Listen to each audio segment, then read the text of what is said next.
going on, Jeromes? So the Minnesota Vikings allegedly lost on a last-second field goal against the Lions, who I'm told is the best team in the National Football League.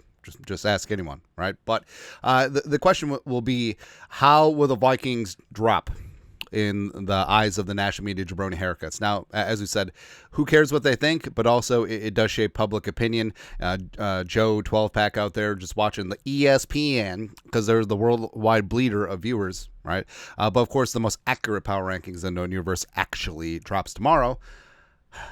But it's okay. Just going through the dial, seeing where the Vikings are at. ESPN, number 6. The Vikings are at 6. They dropped 2 spots. They were at 4 last week. Young riser, Will Rackard. All right. So it's fun. ESPN has like a theme every week, and the young riser for the Vikings is, of course, Will Thoreau. The rookie sixth rounder has made all 30 of his attempts this season, including 18 on extra points, 12 for 12 on field goal tries, the most by any NFL kicker this season without a miss. That won't come back to bite. Like I said, just shank a random PAT when the Vikings are up by 30 against the Jaguars. Just do it. Just do it, man.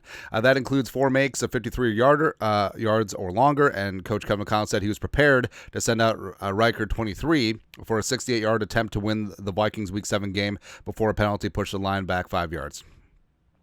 I still say let him kick it from 73. I think he would have made it. Yeah. The Athletic, the Vikings dropped 2 spots. They're currently at number 3. Who have they beaten? The Giants, the Niners, the Texans, the Packers, the Jets.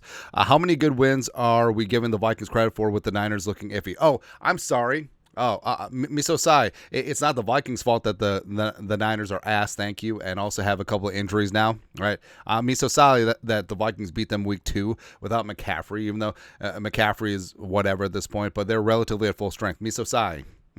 Honestly, Sunday's loss to the Lions may have been Minnesota's second best showing. If Jake Bates misses a 44-yard field goal with 15 seconds left, the Vikings are still undefeated. Minnesota remains 4th in the league in point differential, 61 points. All right, so all is not lost. I understand that people want to treat the 2-point loss against the Lions as the sign of the apocalypse. No, still a damn good football team. Either way. CBS, Pete Prisco, getting short with the Vikings, dropping 2 spots to number 4. The Lions gave them their first loss of the season in large part because the defense wasn't as good. They have a short turnaround to play Thursday to get things fixed, and they will. They will. Fully confident. Yahoo, number 3. Vikings were at 3 because Yahoo already had the Lions up at 2, I think. Doesn't matter. They went toe-to-toe with probably the best team in the league and almost won. Horseshoes and hand grenades.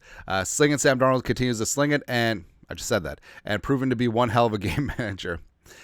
Yeah, I mean, maybe our takes with Darnold over the weekend were a little bit knee-jerk, right? But mainly because of the 3rd and 4 situation. But actually, if you go back and look at, and also Kevin O'Connell's explanation, that was more on Addison. Yeah. But either way, that's how raised the expectations have become. Because coming into the season, it was lowered expectations, but now standards been raised, as well it should be. Sports Illustrated, Vikings dropped 2 spots from 3 to 5. This should not be any disrespect to the Vikings, but it is. Who, like the Texas Longhorns on Saturday, lost to a great team also at their best and had to take a tiny little slide down the rankings because of it. I did not come out of Sunday with any less impressed with Sam Darnold, Brian Flores, or Kevin O'Connell. Well, defensively, they're going to look at the 4 straight touchdown drives, but the defense did come together right now over me. They did stop the Lions offense for a handful of drives except for the last one. And O'Connell probably should have gone for it on 4th and 4 because then if the defense stops the Lions, well, you have your timeout so you can stop the clock, and then they kick a field goal. Then you get the ball back with some time remaining, but hindsight's always 20/20. Really, Minnesota's loss came down to who was holding the ball last, and as a show of respect to Minnesota, Dan Campbell went out of his way to ensure that didn't happen. The Lions took a tremendous risk throwing the ball in double coverage to set up a game-winning field goal. If any of that goes haywire, we're talking about the Vikings being the best team in football on Tuesday morning. They still are. USA Today, Vikings at 4, down from 3. They already had the Lions up at 2. They are also still unblemished on the road, and that's where they're going to live in the near term for the next 5 games away from U.S. Bank Stadium, but only one of those trips Chicago to visit a club 500 or higher. And the Bears, as we know, have played a Mickey Mouse schedule thus far. But, yeah, the Vikings going to have to be road warriors, which is fine. Business trip for the next 5 games. Then, of course, Mike Florio, Pro Football Talk. You know that after Jake Bates made that field goal, Florio was just like, now's my chance. Now's my time to shine. I get to drop the Vikings in power rankings. That's not a thermos. But PFT is actually pretty respectful. So Vikings only dropped, Vikings dropped 3 spots in PFT's rankings.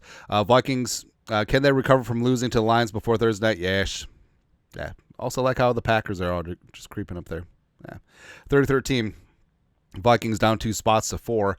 You can't knock the Vikings down too much after falling to the Lions by 2 points in a huge NFC North battle. The Vikings are still 5-1 and will get back TJ Hawkinson this week from knee injury. Minnesota is one of the league's most balanced teams and is a near lock to make the playoffs this season. Damn straight. And once that happens, hey, we'll take the third match against the Lions. Like, we're going to win Week 18 if the Vikings still have to play for something, and we'll just go from there. Control their own destiny. Vikings win out. Lions win out except for the Vikings game. Vikings still get the division and probably the 1 seed. NFL.com, Vikings dropping 3 spots down to 4. It's okay. It's okay. It has to be a little concerning to the Vikings and Lions move the ball with ease through the middle part of the game, especially against a defense that had been borderline elite this season. But in no way, shape, or form should Sunday's 31-29 loss be discrediting of Minnesota. Kevin O'Connell's team lost for the first game in the final seconds, a highly motivated, highly talented divisional rival. This group never had realistic designs on 17-0. Really, it's almost like all the haters in the media predicted 4, 5, 6 wins for the Vikings. Things are not much different today than they were Sunday morning. Aaron Jones got it through injury, giving his team an offensive boost. The Vikings dealt some blows and took a few more, but they never wavered. Sam Darnold rebounded from his worst outing this season before the Week 6 bye to have arguably his best on Sunday, even with the interception. 3 of the next 4 are on the road, and all 4 are eminently winnable, so I expect this team to continue stacking successes even after the first setback. Woo! And you know that the Vikings have something cooking when the national media is actually giving them a little bit of respect. And he's right. I mean, the Vikings are still the most well-rounded team in the league. Sam Darnold can really step up. Justin friggin' Jefferson is greatly going to benefit from TJ Hawkinson. Hopefully Jordan Addison doesn't sleepwalk through some of these games anymore. And defensively, you know that Flores is pissed off, and the talent is there, and they will rebound, and they'll be fine.